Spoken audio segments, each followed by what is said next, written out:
तो एक बहुत खतरनाक लड़की जिसको स्प्लिट पर्सनैलिटी डिसऑर्डर है और उसकी स्प्लिट पर्सनैलिटी में उसका ही भाई रहा करता है जिसको सिगरेट पीने की काफी ज्यादा चुल होती है। अचानक से उस लड़की को एक मिशन दिया जाता है कि उसे एक सीरम को चुराना है जो कि लोगों को इंसानों से मॉन्स्टर में कन्वर्ट कर देता है। पर उस सीरम का असर धीरे धीरे उसी लड़की के ऊपर होने लगता है और अब वो अपनी जान को कैसे बचाएगी इसके बारे में जानने के लिए मिलेगा हमें इस कहानी के अंदर। तो कहानी की शुरुआत में हम लोग नो नाम के एक साइंटिस्ट को जोई नाम के एक बंदे से कॉल पे बात करते हुए देखते हैं। उस दौरान हम लोग ये बात जान पाते हैं कि जोई और नो के लोग मिलकर एक लैब में एक बायोकेमिकल वेपन बना रहे थे जिसके बारे में अचानक से अमेरिकन को पता चल गया था और उनके एजेंट्स ने उस जगह पर हमला कर दिया था क्योंकि जाहिर सी बात है कि किसी भी तरह का बायोकेमिकल वेपन बनाना पूरी तरह से इलीगल है और बाकी सारी सुपर पावर कंट्रीज भी यही चाहती हैं कि वो लोग हमेशा ही अपने पास बायोकेमिकल वेपन्स को रखकर खुद ही दुनिया की सुपर पावर्स बने रहे। उस सीक्रेट प्रोजेक्ट का नाम टायरेंट था और प्रोफेसर जोनस और उनकी टीम मिलकर उसके ऊपर वर्क कर रही थी। नोह को अभी के लिए बस इसी बात का डर था कि बेशक से सभी लोग पकड़े गए हों और कहीं न कहीं डॉक्टर जोनस ने अपने पास अभी भी टायरेंट का एक सैंपल रखा ही होगा और इफ अगर वो टायरेंट का प्रोजेक्ट सभी लोगों के सामने आ जाता और जोई और साथी नोह भी बहुत बुरी तरह से फंसते और लोग उस टायरेंट प्रोजेक्ट का गलत तरह से इस्तेमाल भी करते। पर सबसे ज्यादा डर नोह और जोई को इस बात का था कि अगर टायरेंट प्रोजेक्ट की सच्चाई सब लोगों के सामने आ गई तो फिर क्या होगा। इसीलिए चो हुआंग नाम की एक औरत के पास जाता है जिसके पास पहले के समय पर काफी सारे एजेंट्स हुआ करते थे जो बहुत आसानी से किसी भी मिशन को अंजाम दे दिया करते थे। भगवान के सभी जासूसों को किसी ने बहुत बेरहमी के साथ जान से मार दिया था और किसी को भी नहीं पता था कि ये काम किसने करा। वो लोग अभी के लिए हुआंग के पीछे भी पड़े हुए थे और वो उसे भी जान से मारना चाहते थे।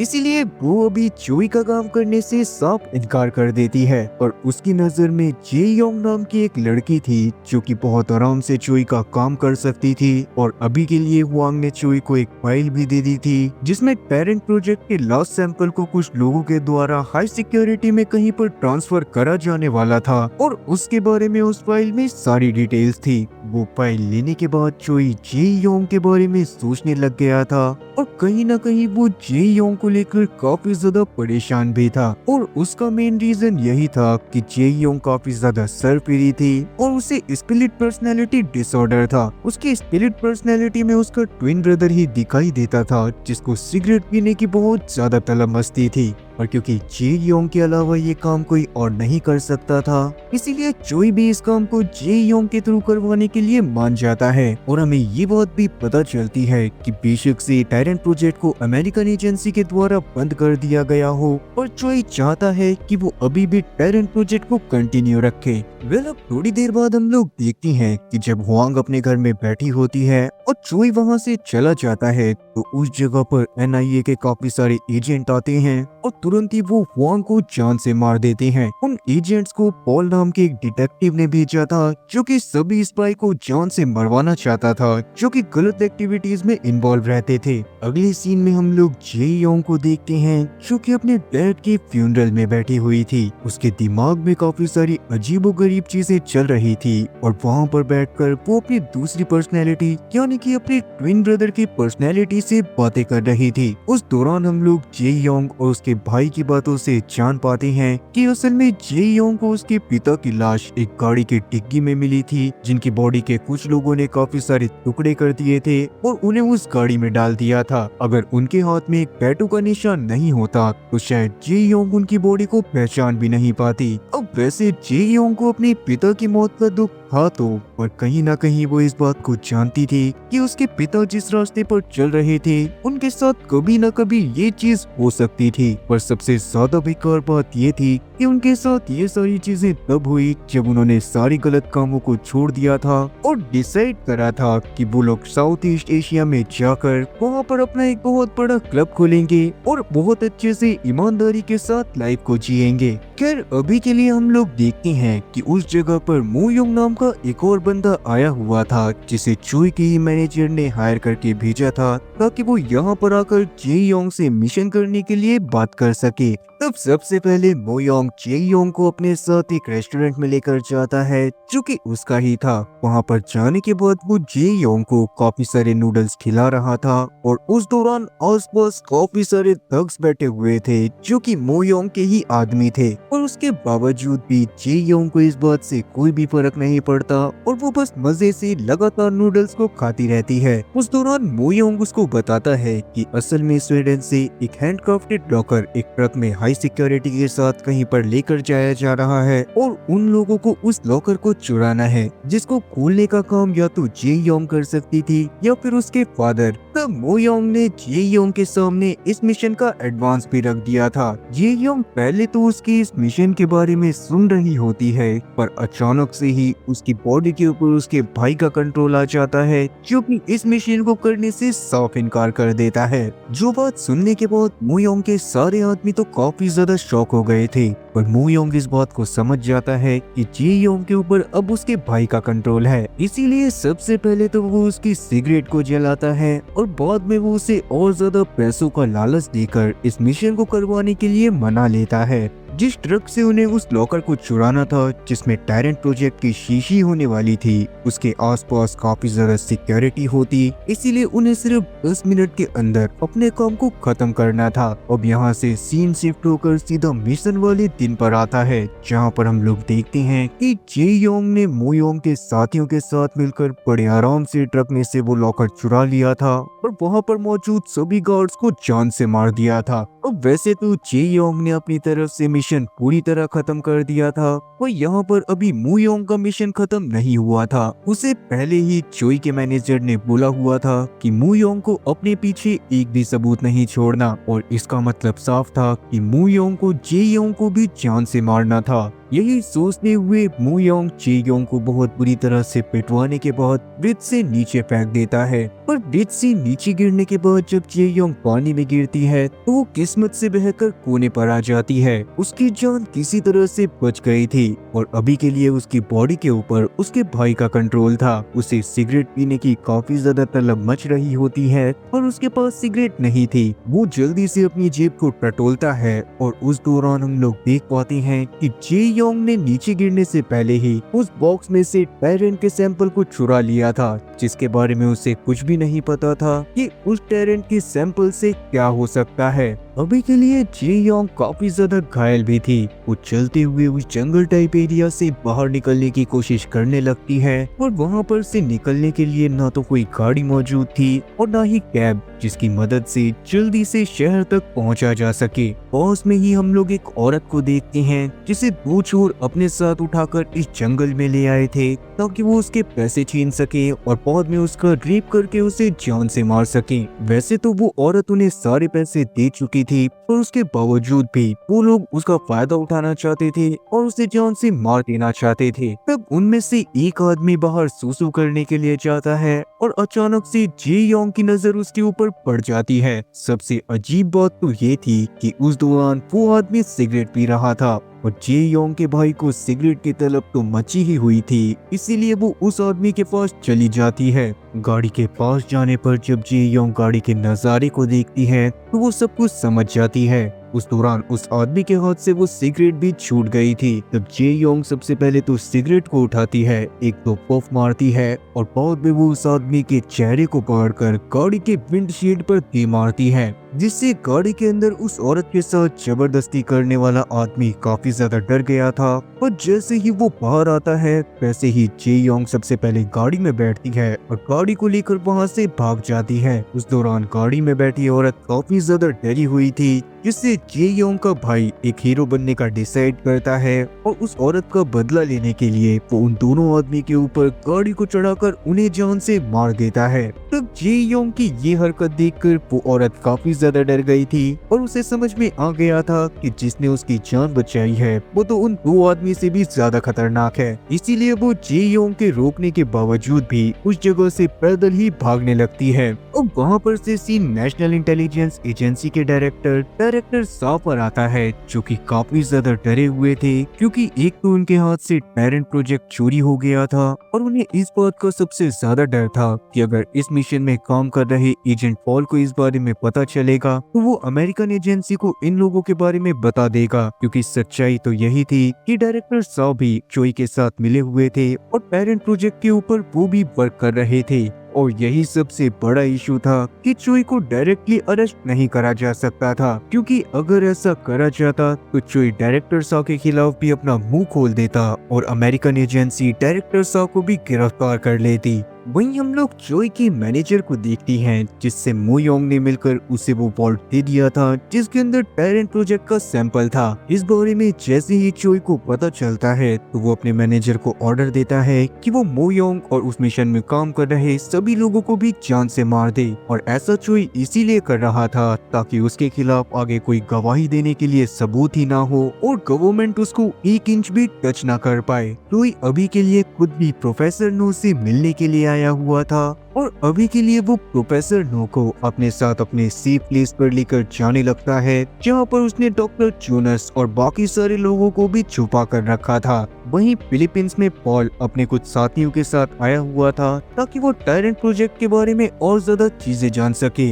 वहाँ पर असल में एक एजेंट छुपा हुआ था जिसे टैरेंट प्रोजेक्ट के बारे में खबर हो सकती थी। उस एजेंट के पास से पॉल को बस टैरेंट प्रोजेक्ट का एक एक्सपेरिमेंट वीडियो मिलता है, जिसको देखने के बाद वो काफी ज्यादा परेशान हो गया था। पॉल के बगल में ही हम लोग उसके राइट हैंड मैन को देख पाते हैं, क्योंकि वही आदमी था जिसने हुआंग की भी जान ली थी। और वो एजेंट तो पॉल को उस टैरेंट प्रोजेक्ट के बारे में कुछ भी बताने के लिए तैयार ही नहीं था, जिससे पॉल को काफी ज्यादा गुस्सा आ जाता है और वो अपने साथियों से बोलकर उस एजेंट का गला कटवाकर उसके हेडक्वार्टर में भिजवा देता है। और इसका मतलब साफ था कि हुआंग के भी सभी साथियों की जान किसी और ने नहीं बल्कि पॉल के ही साथियों ने ली थी। पॉल अभी के लिए अपने साथियों के साथ कोरिया में जा रहा था ताकि वो टैरेंट प्रोजेक्ट के आखिरी सैंपल को ढूंढ सके, क्योंकि वो इस बात को समझ गया था कि टैरेंट प्रोजेक्ट असल में एक बहुत खतरनाक वायरस है जिससे रातों रात पूरे एक देश तक को खत्म करा जा सकता है। इसके साथ ही अब सीन वहाँ पर से वापस से कोरिया की ही एक गांव में आता है, जहाँ पर सुबह होने से बस थोड़ी देर पहले हम लोग एक गांव वाले आदमी को देखते हैं जो कि जंगल में आया हुआ था। वो वहाँ पर बैठकर स्मोकिंग कर रहा होता है कि तभी अचानक से झाड़ियों के पीछे से एक 3 हाथ वाला मॉन्स्टर उसके सामने आता है, जो कि उसको जान से मारने वाला था। अब वो मॉन्स्टर उसको पकड़ने ही वाला होता है कि उसी समय सूरज निकल आता है और जैसे ही सूरज की किरणें उस मॉन्स्टर के ऊपर पड़ती हैं तो वो बहुत बुरी तरह से एक्सप्लोड कर जाता है और उस मॉन्स्टर का खून उस गांव वाले आदमी के ऊपर गिर जाता है और उसकी आंख में चला जाता है। इससे वो आदमी भी उस वायरस से इन्फेक्टेड हो गया था जिस वायरस से वो मॉन्स्टर इन्फेक्टेड था। और अब थोड़ी देर बाद हम लोग लिम सेंग नाम के एक रिपोर्टर को देखते हैं जो कि उसी गांव में आता है जहां पर वो आदमी उस वायरस से इन्फेक्ट हुआ था। उस जगह पर मौजूद सारे लोगों को किसी ने प्री हॉट स्प्रिंग के पासेस देकर छुट्टियों पर भेज दिया था, पर सिर्फ उस इन्फेक्टेड आदमी की वाइफ और वो इन्फेक्टेड आदमी ही अपने घर में रह गए थे, क्योंकि जब से वो आदमी इन्फेक्ट हुआ था तब से उसकी हालत काफी ज्यादा खराब थी। इवन किसी को उसकी बातों पर भरोसा ही नहीं हो रहा था कि उसने जंगल के अंदर 3 हाथ वाला एक मॉन्स्टर देखा। तब सबसे पहले तो लिम सेंग जाकर उस इन्फेक्टेड आदमी की वाइफ से बात करता है, जो कि उसे अपने पति की हालत के बारे में बताती है। जो सुनने के बाद लिम सेंग अपने पास में रखे फोन की मदद से कुछ फ्रीक्वेंसीज को चलाता है, जिससे अचानक से ही वो इन्फेक्टेड आदमी काफी ज्यादा तड़पने लग गया था। और इससे ये बात साफ हो गई थी कि इस आदमी के अंदर टैरेंट प्रोजेक्ट का ही सैंपल गया था और उसी वजह से इसकी हालत ऐसी हो गई थी। और ये बात समझ में आते ही लिम सेंग जल्दी से एक मास्क को पहन लेता है और बाद में वो अपनी गन निकालकर सबसे पहले तो उस इन्फेक्टेड आदमी की वाइफ को मारता है और बाद में वो उस इन्फेक्टेड आदमी के सर पर काफी बार फायर करके उसे भी जान से मार देता है। और इस बात का मतलब तो आप लोग समझ ही गए होंगे कि लिम सेंग असल में कोई रिपोर्टर नहीं बल्कि एक एजेंट था जिसे टैरेंट के सबूतों को मिटाने के लिए ही चोई ने भेजा होगा। इन्फेक्टेड आदमी को मारने के बाद लिम सेंग ने एक अच्छे बच्चे की तरह अपने हाथ धोए थे और बाद में उसने पूरे घर को आग लगा दी थी और ऐसा उसने इसीलिए करा था ताकि वहाँ से वायरस बाहर जाकर बाकी लोगों में ना फैले। अपना काम खत्म करके लिमसेंग जब अपनी गाड़ी में बैठता है तो वापस से उसके पास चोई के मैनेजर का मैसेज आता है, जिसने इस बार उसको मू योंग और उसके सभी साथियों को जान से मारने का मिशन दिया था और इसी वजह से लिमसेंग भी उस मिशन को पूरा करने के लिए निकल जाता है। दूसरी तरफ हम लोग चोई के मैनेजर को देखते हैं, जो कि चोई के सेफ हाउस में जाने के बाद उसे बताता है कि उन लोगों को जे योंग की लोकेशन के बारे में पता चल गया है। असल में जे योंग काफी ज्यादा घायल हालत में एक डॉक्टर के पास गई थी और डॉक्टर को भी इस बारे में पता चल गया था कि ये वही लड़की है जिसके ऊपर काफी बड़ा इनाम है। उस डॉक्टर ने इस बारे में NIA वालों को बता दिया था और जल्दी ही उनके एजेंट जे योंग को पकड़ने के लिए हॉस्पिटल में पहुंचने वाले थे। और अगर जे योंग पकड़ी जाती तो पहले मू योंग और बाद में चोई को भी पकड़ना आसान होता। इसीलिए चोई यहाँ पर अपने कुछ गुंडों को उस हॉस्पिटल की तरफ जाने को बोलता है ताकि वो लोग जे योंग को भी जान से मार सके। दूसरी तरफ हम लोग देखते हैं कि उस हॉस्पिटल में जे योंग के होने के बारे में कुछ और लोगों को भी पता चल गया था, जो कि जे योंग के पिता के बहुत बड़े दुश्मन थे। अभी के लिए वो जे योंग को मारने के लिए उस हॉस्पिटल में घुस जाते हैं और सबसे पहले वो डॉक्टर को मारने के बाद जे योंग की तरफ बढ़ने लगते हैं। जे योंग को पहले तो कुछ भी समझ में नहीं आ रहा था कि ये लोग उसे मारने के लिए क्यों आए हैं, पर जैसे ही उसे उनकी बातों से ये बात पता चलती है कि इन लोगों ने ही उसके पिता की भी जान ली थी, तो वो बहुत ज्यादा गुस्से में आती हुई एक एक करके सभी लोगों को जान से मार देती है। फिर उन लोगों को मारने के बाद जब वो यहाँ से जाने के लिए अपने कपड़े चेंज कर रही थी तो उसकी पीठ पर हम लोग काफी सारे चोट के निशान को और टैटू के निशान को देख पाते हैं। उस दौरान एक फ्लैशबैक सीन से हमें ये भी पता चलता है कि जब उन लोगों ने वॉल्ट को चुरा लिया था तो उसके बाद मू योंग ने जे योंग को काफी ज्यादा पिटवाया था। इवन उसने जे योंग के ऊपर गन फायर करने की भी कोशिश करी थी, पर सही टाइम पर झुक जाने की वजह से जे योंग को वो गोली नहीं लगी और मू योंग को ये लगने लगा कि शायद उसने जे योंग की जान ले ली है। और यही रीजन था कि पूरे टशन के साथ जे योंग की बॉडी को डैम के नीचे फेंक दिया गया था, क्योंकि मू योंग अपनी तरफ से श्योरिटी के भ्रम में था कि उसने जे योंग की जान ले ली है, जबकि जे योंग तो जिंदा बच गई थी और अभी के लिए उसका मिशन यही था कि वो मू योंग को जान से मार दे। तभी अचानक से जे योंग को बाहर से कुछ गाड़ियों के आने की आवाज आती है और उसे पता चल जाता है कि कुछ और लोग उसे जान से मारने के लिए आ गए हैं। इसीलिए वो सबसे पहले तो छुप कर वेट करती है और बाद में जैसे तैसे उस जगह से निकल जाती है। फिर जब चोई के मैनेजर को इस बारे में पता चलता है कि जे योंग उनकी पकड़ से छूटकर भाग गई है तो वो काफी ज्यादा गुस्से में आता है और वो लिमसेंग को ही जे योंग को जान से मारने का काम सौंप देता है। दूसरी तरफ लिमसेंग अभी मू योंग और उसके साथियों को जान से मारने वाले मिशन पर लगा हुआ था। मू योंग को इस बारे में खबर लग जाती है और वो कहीं पर जाकर छुप जाता है। उसके बारे में ही पता लगाने के लिए लिमसेंग मू योंग के बेस्ट फ्रेंड और उसकी गर्लफ्रेंड को एक पार्किंग लॉट में पकड़ लेता है और वो तुरंत ही मू योंग के बेस्ट फ्रेंड की गर्लफ्रेंड को जान से मार देता है।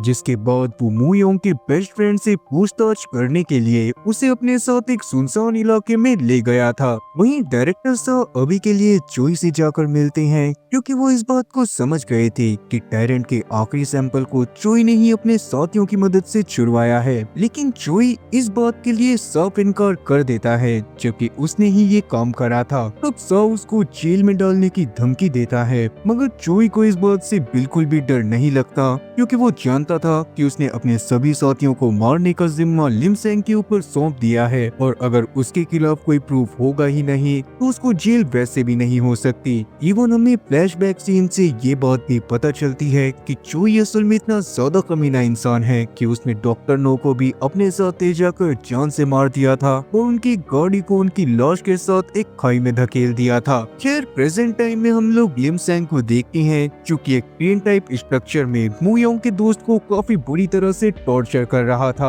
लिमसेंग पूरी तरह से एक साइकोपैथ था और उसको जरा सी भी झिझक नहीं हो रही थी जब वो ड्रिल मशीन को मुयोंग के दोस्त के पैर के आर पार कर रहा था। अब लिमसेंग मुयोंग के दोस्त को धमकी देता है कि अगर उसने मुयोंग के असली पति के बारे में नहीं बताया तो लिमसेंग उसकी फैमिली के साथ भी सेम हरकत करेगा। ये बात सुनने के बाद मुयोंग का दोस्त काफी ज्यादा डर जाता है और मुयोंग की लोकेशन के बारे में लिमसेंग को बता देता है, जिसके बाद लिमसेंग ने मुयोंग के दोस्त को जान से मार दिया था। लिमसेंग भी अब अपनी बंदूक को लेकर सीधा उस बिल्डिंग में पहुंच गया था जिसका पता मुयोंग के दोस्त ने बताया था। सही पते पर पहुंचने के बाद उसे वहां पर मुयोंग तो नहीं मिलता और वहां पर मुयोंग के काफी सारे दोस्त जरूर थे। लिमसेंग उनसे मुयोंग के पति के बारे में पूछने की कोशिश करता है मगर वो लोग उसे कुछ भी नहीं बताते। जो बात सुनने के बाद लिमसेंग को बहुत ज्यादा गुस्सा आ गई थी और उसने सबको जान से मार दिया था। तब नीचे हम लोग जे योंग को देख पाती हैं जो कि खुद भी मुयोंग के बारे में पता करते करते इस बिल्डिंग तक आ गई थी। तब नीचे उसे काफी सारे हाई स्कूल स्टूडेंट दिखाई देते हैं जो कि वहाँ पर खड़े होकर सिगरेट पी रहे थे और जैसे ही जे योंग ये देखती है तो उसका भाई उसकी बॉडी के ऊपर कंट्रोल ले लेता है और उन बच्चों के पास सिगरेट मांगने के लिए जाता है। पर वो बच्चे जो कि जे योंग को एक मामूली लड़की समझ रहे थे वो उससे उल्टी सीधी बातें करने लगते हैं, जिसके बाद सीन कट होकर लिमसेंग पर आता है जो कि मुयोंग के दोस्तों को जान से मारने के बाद उसके अपार्टमेंट से बाहर निकल रहा था।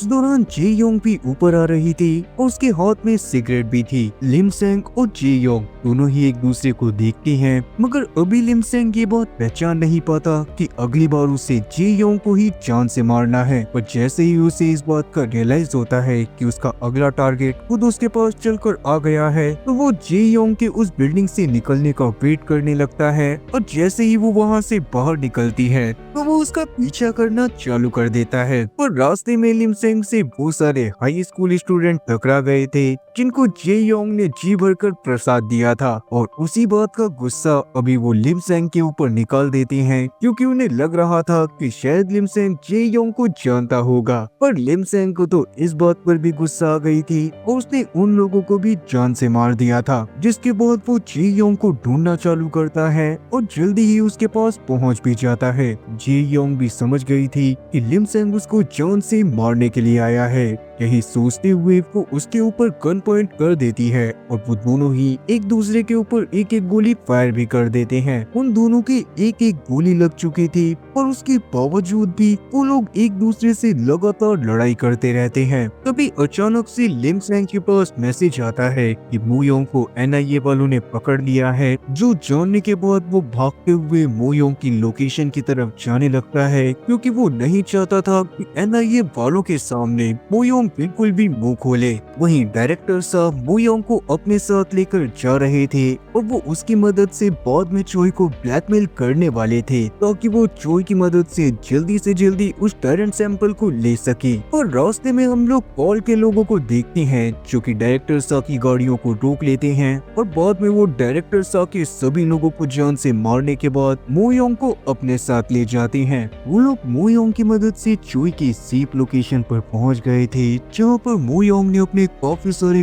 गार्ड्स को इकट्ठा करके रखा हुआ था। तब पॉल के साथियों ने उन लोगों को तुरंत ही जान से मार दिया था और बाद में उन लोगों ने चोई को भी गन पॉइंट पर ले लिया था। तब वो लोग चोई से उस टैलेंट सैंपल का पता पूछते हैं और चोई की बातों से हम लोग जान पाते हैं कि अभी तक उसकी टेक्निकल टीम उस वॉल्ट को खोलने में कामयाब हो ही नहीं पाई थी जिसके अंदर वो टैलेंट का सैंपल था, जिसका मतलब साफ था कि सभी लोगों को अब तक यही लग रहा था कि वो टैलेंट का सैंपल किसी और के पास नहीं बल्कि चोई के पास है। और किस्मत से अभी के लिए उसकी टेक्निकल टीम उस वॉल्ट को खोल देती है और उसके अंदर टैलेंट का सैंपल तो था ही नहीं, जो देखने के बाद पॉल का तो एकदम दिमाग खराब हो गया था और उसे लग रहा था कि मुयोंग और साथ ही चोई उसे बुड़बक बनाने की कोशिश कर रहे हैं। और मुयोंग इस बात को तुरंत ही समझ जाता है कि वो टैलेंट का सैंपल अब किसी और के पास नहीं बल्कि जे योंग के पास ही हो सकता था। वहीं जे योंग अभी लिमसेंग का पीछा कर रही थी क्योंकि वो नहीं चाहती थी कि लिमसेंग जाकर मुयोंग को जान से मार दे, क्योंकि मुयोंग को वो खुद ही जान से मारना चाहती थी। तब उन दोनों की लड़ाई के बीच में जे योंग के जिम में रखी वो शीशी टूट जाती है, जिससे टायरेंट का सैंपल अब उसकी स्किन से होते हुए उसकी बॉडी के अंदर घुस गया था। तब लिम सेंग को अभी तो ये बात समझ में नहीं आती कि आखिरकार ये क्या चीज है, पर बाद में वो इस बात को समझ जाता है कि ये वही वायरस है जिससे इन्फेक्टेड आदमी को उसने एक गांव में जाकर मारा था। उस दौरान हमें जे योंग की बातों से ये बात पता चलती है कि कहीं ना कहीं वो इस बात को जानती थी कि मू योंग उसको धोखा जरूर देगा, और इसीलिए उसने वॉल्ट में से वो टायरेंट का सैंपल चुरा लिया था, ताकि अगर मू योंग उसको धोखा दे तो उसको भी वो चीज न मिले जो कि वो लेने के लिए जे योंग के पास आया था। जिसके साथ ही अब सीन वहाँ पर से पॉल पर आता है, जो कि गुस्से में अब एक एक करके मू योंग के सभी साथियों को जान से मार रहा था, ताकि वो मू योंग से जान सके कि वो टायरेंट का सैंपल कहाँ पर है। तो मू योंग डर के मारे बता देता है कि वो टायरेंट का सैंपल जे योंग के पास ही है। उसने जे योंग का नाम लिया ही था कि लिम सेंग और जे योंग दोनों ही उस सेफ हाउस के अंदर आ जाते हैं और वहाँ पर मौजूद पॉल के सभी गार्ड्स को मारना पीटना चालू कर देते हैं। बेशक से जे योंग के अंदर वो टायरेंट का सैंपल था और उस सैंपल ने उसको सुपर पावर दे दी थी, जिसकी मदद से वो बहुत आसानी से पॉल के सभी ताकतवर गार्ड्स को बहुत बुरी तरह से मार देती है। उतने में चोई की जान बचाने के लिए लिम सेंग ने पॉल को भी जान से मार दिया था, पर चोई को ये बात समझ में नहीं आती कि लिम सेंग और जे योंग एक दूसरे के साथ काम क्यों कर रहे थे। तब हमें फर्स्ट के एक सीन से पता चलता है कि इन्फेक्टेड होने के बाद जे योंग बस चाहती थी कि वो आखिरी बार मू योंग को जान से मार दे, और वो अपने हाथों से उसे जान से मारना चाहती थी। और अगर लिम सेंग उसे ऐसा करने देता तो मू योंग को मारने के बाद वो लिम सेंग के सामने सरेंडर कर देती और लिम सेंग उसे जान से मार सकता था। तब जे योंग मू योंग को भी बहुत बुरी तरह से भगा कर जान से मार देती है, और बाद में हम लोग देखती हैं कि चोई देखना चाहता था कि टायरेंट के सैंपल का जे योंग के ऊपर क्या असर हुआ है, और इसीलिए जैसे ही वो लाइट्स को चालू करता है तो जे योंग की स्किन एक मॉन्स्टर की तरह काफी ज्यादा खतरनाक दिखने लगती है। तब लिम सेंग जे योंग के ऊपर गोलियां भी चलाता है, पर जे योंग के ऊपर उसका बिल्कुल भी असर नहीं होता। वो पास में पड़ी बंदूक को उठाती है और बाद में वो सभी लाइट्स को फोड़ देती है। और जैसा कि हम लोग जानते थे कि जे योंग को स्प्लिट पर्सनैलिटी डिसऑर्डर था, और उसके एक ही शरीर के अंदर उसकी आत्मा और उसके ट्विन ब्रदर की आत्मा भी रहा करती थी, और इस टायरेंट के प्रोजेक्ट की वजह से अब उसको ट्रिपल पर्सनैलिटी डिसऑर्डर हो गया था, और अब उसके अंदर एक मॉन्स्टर की भी आत्मा आ गई थी। वो तीनों ही आपस में बातें करने लगते हैं, जो कि चोई को काफी ज्यादा इंटरेस्टिंग लगता है। और बेशक से बात चाहे जो भी हो, पहले के टाइम पर चोई चाहता था कि वो जे योंग को जान से मार दे, पर क्योंकि जे योंग की वजह से ही उसकी जान बच पाई थी, इसीलिए वो डिसाइड करता है कि वो जे योंग को थोड़ा सा बचा कर रखेगा। और क्योंकि जल्दी ही सुबह भी होने वाली थी, इसीलिए वो जे योंग को वहाँ से भागने के लिए कहता है। और इसके थोड़ी देर बाद हम लोग देखते हैं कि काफी सारे अमेरिकन एजेंट इस जगह पर आ जाते हैं, जो कि चोई को पकड़ना चाहते थे। उन्हें चोई जिंदा हालत में मिल गया था, और साथ ही वहाँ पर लिम सेंग भी मौजूद था। लिम सेंग की घायल हालत को देखकर अमेरिकन एजेंट उसके ऊपर फायर करना चालू कर देते हैं, और लिम सेंग भी उनके ऊपर फायर करते हुए बिल्डिंग के नीचे मौजूद नदी में जाकर कूद जाता है। नीचे गिरने के बाद लिम सेंग के बचने के तो 1% चांस भी नहीं थे। ऊपर हम लोग चोई को देखते हैं, जो कि अपने पास मौजूद गन निकालकर खुद को ही शूट करके जान से मार लेता है, ताकि किसी को भी पता न चले कि आखिरकार टायरेंट प्रोजेक्ट था क्या। जिससे अमेरिकन एजेंट्स भी काफी ज्यादा परेशान हो गए थे। और नीचे की तरफ हम लोग देखते हैं कि जे योंग अभी भी जिंदा थी, और क्योंकि लिम सेंग ने जे योंग की मदद करी थी ताकि जे योंग अपनी आखिरी विश को पूरी कर सके, इसीलिए वो लिम सेंग के पानी में कूदते ही उसे पानी से बाहर निकाल लेती है। और लास्ट में वो अपने फादर के बारे में एक बात बताते हुए कहती है कि बेशक से उसके फादर कैसे भी हो, पर उन्होंने हमेशा उन्हें एक चीज सिखाई थी कि कभी भी जिंदगी का भरोसा नहीं होता, कि जिंदगी तुम्हें कौन से मुकाम पर लाकर खड़ा कर देगी, इसीलिए तुम्हें हर एक सिचुएशन के लिए तैयार रहना चाहिए। जिसके साथ ही ये कमाल की सीरीज यहीं पर खत्म होती है, और उम्मीद है कि इसका सीजन 2 भी जल्दी ही आएगा। और अगर इसका सीजन 2 आता है तो मैं उसे भी एक्सप्लेन करके जल्दी से जल्दी चैनल पर ले आऊंगा। तो उम्मीद है कि आप लोगों को एक्सप्लेनेशन अच्छी लगी होगी। और अगर एक्सप्लेनेशन अच्छी लगी हो तो चैनल को सब्सक्राइब करना और बेल नोटिफिकेशन को ऑल पर सिलेक्ट करना और वीडियो को भी लाइक करना। मैं ऐसी ही और मजेदार एक्सप्लेनेशन वीडियोस लाता रहूंगा। तब तक के लिए टाटा और गुड बाय।